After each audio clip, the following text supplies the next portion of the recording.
Pemirsa, kasus COVID-19 di Indonesia hingga kemarin tercatat sudah mencapai 989.000 kasus lebih dan semakin mendekati angka 1 juta. Resiko paparan COVID-19 di Indonesia pun semakin besar karena positivity rate atau tingkat paparan virus mematikan ini tembus angka 33%, jauh di atas standar WHO yang hanya 5%. Dan untuk menghentikan mimpi buruk ini memang tak hanya menjadi tanggung jawab pemerintah saja pemirsa, melainkan juga tanggung jawab kita bersama. Dan berikut kita simak laporan khas redaksi untuk Anda.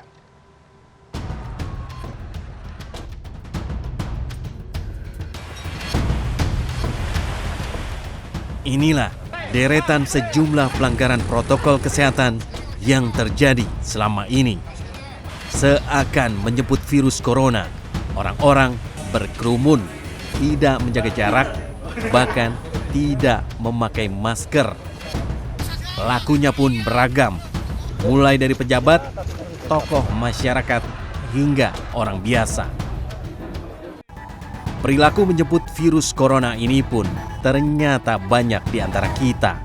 Ini terbukti dari data kepolisian hingga Oktober 2020, jumlah pelanggar protokol kesehatan mencapai 5,7 juta pelanggaran. Sementara kasus dugaan pelanggaran protokol kesehatan yang diproses ke ranah hukum hingga Desember 2020 mencapai 34 kasus. Beberapa kasus pelanggaran protokol kesehatan yang menjadi sorotan publik adalah kasus dangdutan Wakil Ketua DPRD Kota Tegal, Wasmat Edi Susilo, yang telah masuk persidangan.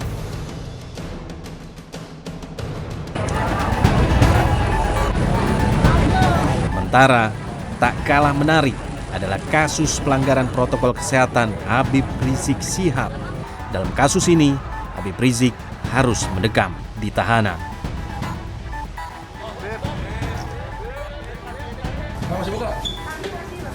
Masifnya pelanggaran protokol kesehatan menjadi salah satu pencetus kasus COVID-19 mendekati angka 1 juta kasus.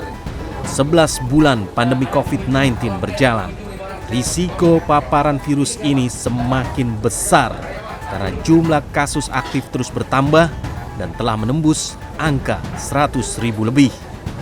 Namun sayang, semakin tingginya risiko paparan virus COVID-19, masyarakat semakin lelah menghadapi pandemi ini. Sedang bertarung dan butuh stamina yang kuat.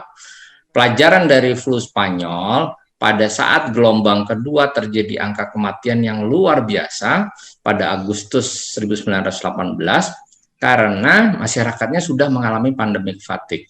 Masyarakatnya sudah mengalami kejenuhan dan kebosanan. Penerapan protokol kesehatan sebenarnya hanya salah satu cara mencegah penyebaran virus COVID-19 semakin bertambah. Strategi hulu sebenarnya bisa dilakukan dengan membentuk imun tubuh masyarakat akan virus ini, mulai dari mempercepat proses vaksinasi hingga memberikan nutrisi cukup kepada masyarakat. Ada 3 hal yang sangat penting diperhatikan. 1, memang mengubah perilaku. Yang kedua, menjaga atau memodifikasi genetik atau kondisi konstitusi tubuh. Bahasa gampangnya daya tahan tubuh sebenarnya. Jadi mungkin perlu ditambah 1M lagi untuk mengkondisikan daya tahan tubuh. Semakin dekatnya kasus COVID-19 ke angka 1 juta kasus, seharusnya menjadi momentum bagi pemerintah dan masyarakat untuk semakin waspada akan penyebaran virus COVID-19. Dan sebagai pengingat, hingga 11 bulan pandemi COVID-19 ada di Indonesia, sudah 27.835 orang meninggal dunia karena virus berbahaya ini. Jangan sampai Anda, keluarga Anda, teman-teman Anda, dan kita menjadi korban keganasan virus ini. Tim Liputan CNN Indonesia.